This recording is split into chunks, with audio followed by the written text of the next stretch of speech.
Variable है जो disturb कर सकता है या ज्यादा कर सकता है उस रिलेशनशिप को या कम कर सकता है। तो जो मैं सादा लफ्ज में उस डिस्टर्बिंग वेरिएबल को हम मॉडरेटिंग वेरिएबल कहते हैं। मिसाल के तौर पे अगर मैं आपसे ये कहूँ कि जी अगर मैं पढ़ा रहा हूँ इस वक्त और आप जो हैं वो सुन रहे हैं, तो अगर आपको मेरी वीडियो से या मेरे लेक्चर से फायदा हो रहा है तो हम ये कहेंगे I am an independent variable and you are a dependent variable. ठीक है। सो आई एम टीचिंग और आप यू आर लर्निंग। सो आपकी लर्निंग जो है वो बेहतर हो रही है इस वीडियो की वजह से। तो आपका ये आईवी डीवी हो गया। लेकिन अगर हम ये कहें कि बीच में इंटरनेट की बहुत ज़्यादा डिस्टॉर्शन हो रही है, ठीक है, इंटरनेट जो है वो ठीक नहीं चल रहा है या स्लो चल रहा है या कोई बाहर बहुत ज़्यादा शोर हो रहा है आपके पास, तो आपको फिर ऑब्वियसली ना ठीक से मेरी बात सुनाई दे रही होगी ना समझ आएगी। तो अब ये जो इफेक्ट हुआ ना आपकी लर्निंग के ऊपर, वो मेरी टीचिंग की वजह से नहीं हुआ, वो बेसिकली एक तीसरा वेरिएबल था जिसने इस रिलेशनशिप को डिस्टर्ब किया। तो ऐसे वेरिएबल को हम मॉडरेटिंग वेरिएबल कहते हैं। ये तो मैंने आपको एक नेगेटिव सी एग्जांपल दी ना, लेकिन इसी तरह बहुत सारी चीज़ों में पॉजिटिव एग्जांपल्स भी हो सकती हैं। ठीक है, कि एक आईवी जो है वो डीवी पे हम उसका इफेक्ट देख रहे हैं, लेकिन हम ये देखना चाहते हैं कि अगर कोई तीसरा वेरिएबल भी हो तो उससे कितना अच्छा इफेक्ट पड़ सकते हैं। इसी अगर हम एग्जाम्पल को हम एक और अंदाज से देख लें कि मिसाल के तौर पर एक क्लास में आप पढ़ रहे हैं और क्लास के अंदर जो इन्वायरमेंट है, मिसाल के तौर बहुत ही अच्छा है, क्लास बहुत पुरसुकून है, अगर गर्मी है तो एसी लगा हुआ है और बड़ा एक अच्छे डेकोरेटेड वेल डेकोरेटेड क्लास है। तो अब वो टीचर जो है वो टीचर की पर्सनालिटी भी बहुत अच्छी है। तो इन सारे वेरिएबल्स की वजह से वो जो पढ़ाने का अंदाज है उसका, वो आपकी पढ़ाई के ऊपर इफेक्ट कर रहा है। ठीक है। तो असल में तो ये था कि हम टीचर की टीचिंग जो है वो स्टूडेंट की लर्निंग पे इफेक्ट देख रहे थे कि उससे लर्निंग बढ़ रही है कि नहीं। तो आईवी और डीवी तो ये थे, लेकिन कुछ और वेरिएबल्स है जो उसके ऊपर अच्छा इफेक्ट डाल रहे। सो जितना अच्छा इम्पैक्ट था, या टीचर की ड्रेसिंग जितनी अच्छी थी, या टीचर की यूँ कह लेंगे क्लास एनवायरनमेंट बहुत अच्छा था, पुरसुकून माहौल था, गर्मी नहीं थी, या सर्दी है तो बहुत ज़्यादा सर्दी नहीं थी, ठीक है ना, हीटर वगैरह लगे हुए थे, तो उन वेरिएबल्स की वजह से आपका ओवरऑल लर्निंग बेहतर होगी। ठीक है। तो ये जो वेरिएबल थे ये बेसिकली मॉडरेटिंग वेरिएबल थे। इसी तरह आपको ये एग्जांपल यहाँ पे स्क्रीन पे भी नजर आ रही है कि जी अगर हम देखना चाहते हैं कि एक्सरसाइज से रेस्टिंग हार्ट रेट पे कितना इफेक्ट पड़ता है, तो ये हमारा इंडिपेंडेंट वेरिएबल हो जाएगा एक्सरसाइज, और ये हार्ट रेट की जो रेस्टिंग है ये हमारा डिपेंडेंट वेरिएबल है। लेकिन क्या ऐसा नहीं है कि जो 18 साल का बंदा एक्सरसाइज करे और एक 60 साल का बंदा एक्सरसाइज करे तो कोई फर्क होगा या नहीं होगा? तो हम ये कह सकते हैं however this relation could be affected by a moderating variable that is age. तो ये पॉसिबल तो है। तो हम क्या करेंगे फिर, इसको मॉडरेटिंग वेरिएबल कैसे शो करेंगे, जैसे एज को यूं सेंटर में शो कर लेते हैं। तो हमें अगर स्टडी करने से पता चल रहा है कि let's suppose it's likely to that each extra hour exercise causes resting heart rate to drop more for younger people, क्योंकि यंगर जो लोग होते हैं इनका नॉर्मली हार्ट बीट ज़्यादा होता है। ठीक है। और जो एजड होते हैं 55-60 साल के लोग, उनकी नॉर्मली हार्ट बीट कम होती है। तो मीन जो यंग बंदा एक्सरसाइज कर रहा है उसका जो हार्ट रेट के ऊपर, रेस्टिंग हार्ट रेट पे इफेक्ट आ रहा है, वो एज की वजह से ज़्यादा आ रहा है। ठीक है। यानी उसकी एज कम है तो उसका ज़्यादा रेस्टिंग हार्ट रेट जो है वो ड्रॉप हो रहा है, जबकि जो बूढ़ा है या 55-60 साल का है या जो ज़्यादा एज का है उसका काम आ रहा है। तो ये basically age is playing here a moderating role. So IV और डीवी के रिलेशनशिप को या डिस्टर्ब करता है या इम्प्रूव करता है, उस वेरिएबल को हम कहते हैं मॉडरेटिंग वेरिएबल्स। ठीक है। ये आपने याद रखना है, मैंने चाहा कि आपको समझ आ जाए। और आपने हमेशा इसका जो ग्राफ बनाना है जब आपने अपने रिसर्च के अंदर, थीसिस के अंदर, तो इसको ऐसे रिप्रेजेंट करना है कि इस तरफ आईवी होगा, इस तरफ डीवी है और मॉडरेटर को हमने ऊपर यूं शो करना है। अक्सर स्टूडेंट गलती क्या करते हैं कि वो आईवी से यूं करके एक डीवी मॉडरेटर की तरफ यूं कर्व लगा देते हैं और एक यूं करके लगा देते हैं। ये गलत तरीका है। ठीक है। ये आपने नहीं करना है। इससे बन जाएगा आपका ये मॉडरेटिंग के बजाय मीडिएटिंग वेरिएबल का ये ग्राफ बन जाएगा। तो ये आपने इस तरह से कर्व्स नहीं लगाने हैं। ठीक हो गया। तो आपने इस तरह से एक एरो नीचे डाउन करना है, यानी सॉरी, कि ये जो वेरिएबल है हमारा आईवी और ये डीवी, इसके दरमियान एक और एक ऐसा ऐसा वेरिएबल है जो इन दोनों की रिलेशनशिप को इम्प्रूव या वीक कर रहा होता है।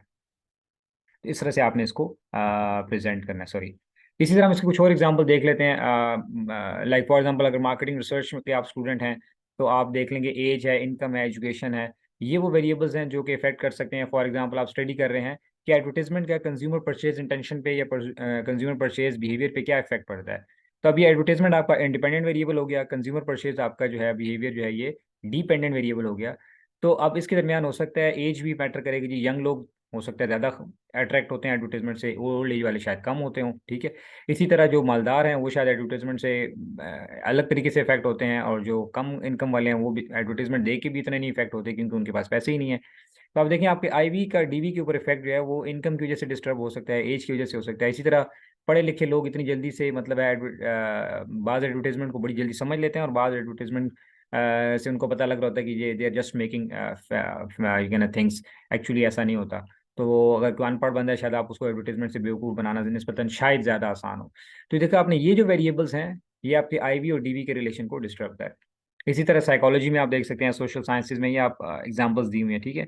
मैनेजमेंट साइंसेज के अगर आप स्टूडेंट हैं तो हम देख रहे हैं जी, अगर लेट्स सपोज हम स्टडी कर रहे हैं स्ट्रेस और जॉब परफॉर्मेंस का क्या इफेक्ट है, कि जितना स्ट्रेस होता है तो ऑब्वियसली परफॉर्मेंस इफेक्ट हो रही होती है, नॉर्मली ऐसे ही होता है।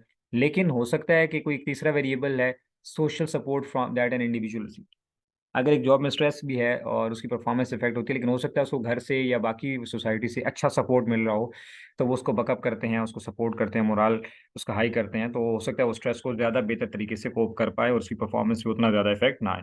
तो आपने देखा स्ट्रेस से जो इफेक्ट आ रहा था परफॉर्मेंस पे, वो मॉडरेट हो गया, किस वजह से? सोशल सपोर्ट की वजह से। तो ये चंद एक एग्जांपल्स मैंने दिए, आप इसी तरह ताकि आपको आइडिया जो है वो ज़्यादा अच्छे से क्लियर हो जाए।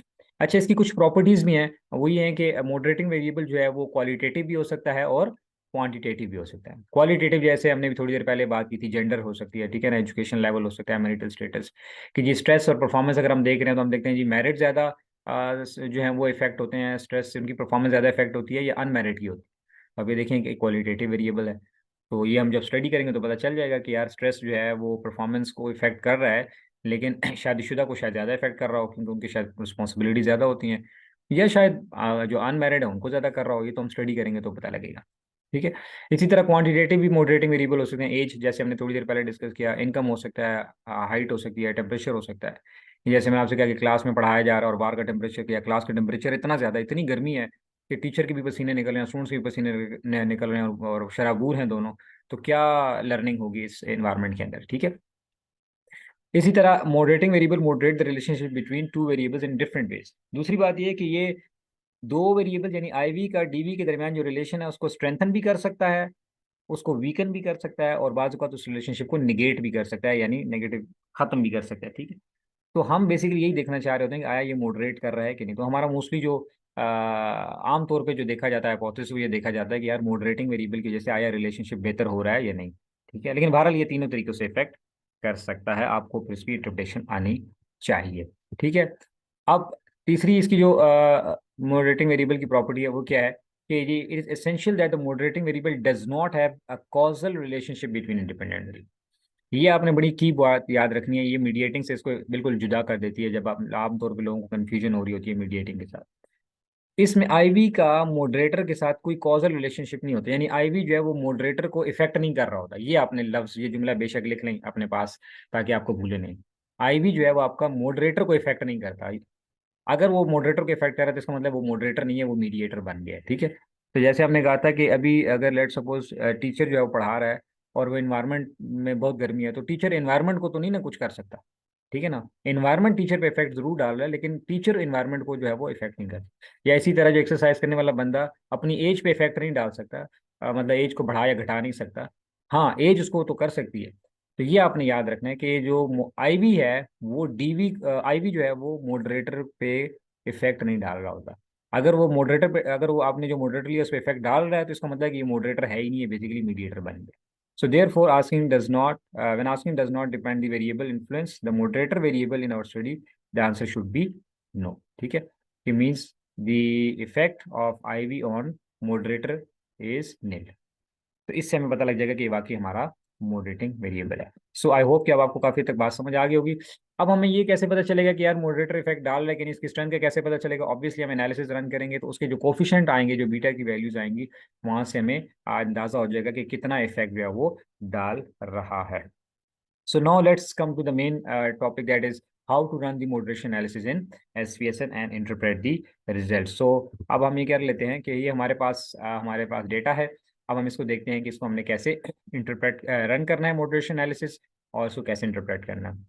देखें, इसके दो तरीके हैं। एक तो इंट्रैक्शन टर्म है, हम वो पहले एक तरीका होता था, हम जाके उसको पहले एक इंट्रैक्शन टर्म बनाते थे और फिर जी स्कोर स्टैंडर्डाइज वैल्यूज निकालते थे, तो एक लंबा तरीका है, उसको उसमें जाने की ज़रूरत नहीं है, चूंकि हमारे पास एक आसान तरीका है। तो why we should waste the time.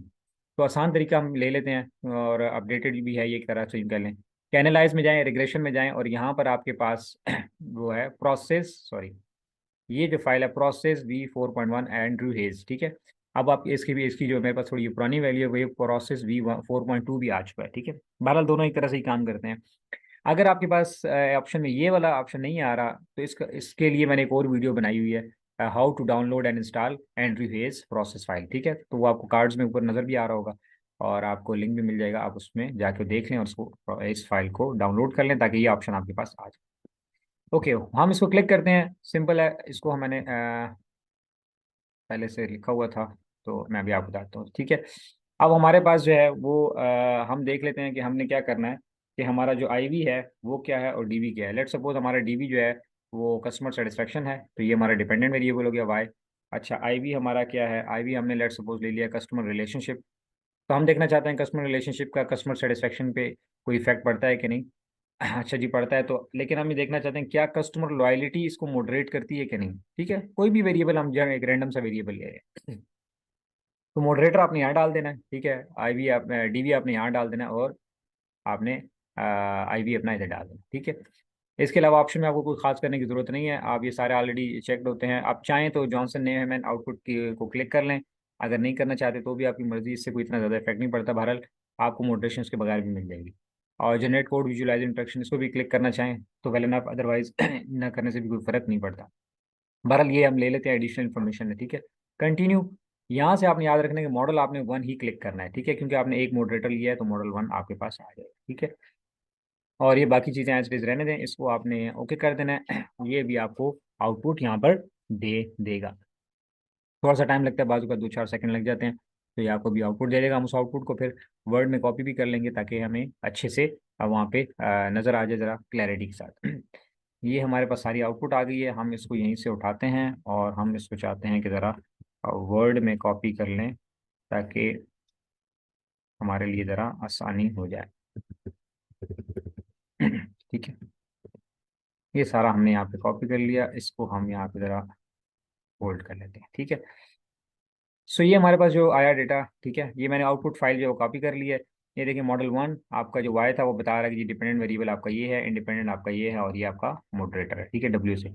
आपका सैम्पल साइज जितना था वो भी यहाँ पे इसने बता दिया, ठीक हो गया। अब इसके बाद हम इसको देखते हैं।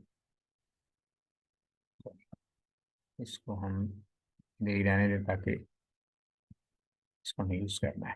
अच्छा, ये है आपका जो मेन वैल्यू है वो ये है आर स्क्वेयर, ठीक है। इसको हम बोल्ड कर देते हैं और हाईलाइट कर देते हैं। इसका मतलब है कि आपका जो डीबी के ऊपर जो इम्पैक्ट आ रहा है ओवरऑल मॉडल का वो 59.9% यानी ऑलमोस्ट 60% इफेक्ट आ रहा है, ठीक है। ये आपकी पी वैल्यूज़ हैं, ये देखें आपका जो इंटरेक्शन टर्म है यानी जो मॉडरेटर क्या कर रहा है, ये हमारा सिग्निफिकेंट आ गया क्योंकि ये 0.05 से कम आ रहा है, ठीक है। ये सिग्निफिकेंट है और ये भी हमारा आप वैल्यू है वो सिग्निफिकेंट आ गई है, ठीक है।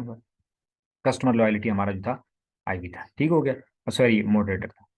इसके बाद ये प्रोडक्ट टर्म के बाद आपके भी दिखा रहा है, अगेन इसकी पी वैल्यू 0.05 से कम आ रही है, तो हमारे लिए सिग्निफिकेंट है, कोई इशू नहीं है। इधर देख लें T values it's greater than 1.96 आ रही हैं, 2.2 से भी ज़्यादा आ रही हैं, तो ये हमारे लिए भी सिग्निफिकेंट हो गया।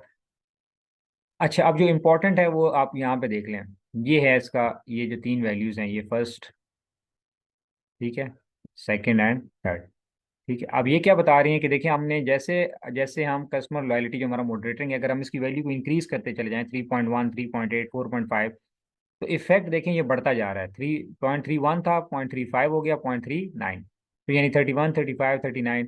तो यानी कि गोया कि जितना मॉडरेटर हमारा ऐड होता जा रहा है उतना ही इफेक्ट इसका बढ़ता जा रहा है।